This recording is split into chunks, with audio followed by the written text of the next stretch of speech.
L'ambiance bon enfant de la manifestation contraste avec les raisons qui l'ont provoquée.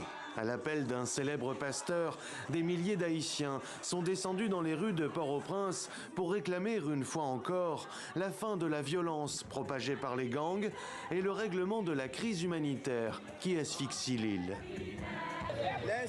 L'insécurité touche tout le monde. Aujourd'hui, nous marchons car nous avons décidé de nous battre pour une autre Haïti. Nous devons tous être unis parce que nous souffrons tous de la vie chère. Aujourd'hui, nous sommes dans la rue pour demander « Haïti peut être libre avec ce gouvernement ?» Est-ce qu'Haïti peut être libre avec le système éducatif actuel? L'année dernière, ils ont augmenté les frais de scolarité.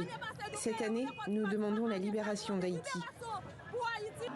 Un appel à l'aide et à la responsabilisation du gouvernement haïtien, lui-même désemparé face à cette triple crise humanitaire, politique et sécuritaire. Il y a quelques jours à New York, son représentant devant le Conseil de sécurité a réclamé le soutien des Nations Unies.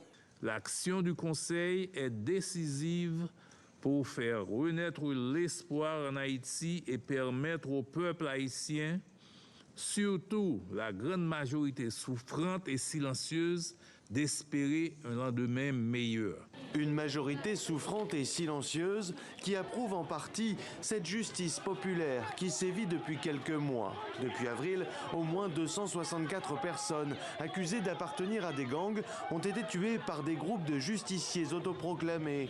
Comme ce jour-là, lorsque des civils s'étaient emparés de plusieurs criminels détenus par la police avant de les battre à mort et de brûler leurs corps dans la rue. Face au risque de guerre civile qui découle de tels événements, l'ONU appelle depuis octobre dernier au déploiement d'une force de sécurité internationale d'environ 1000 à 2000 hommes.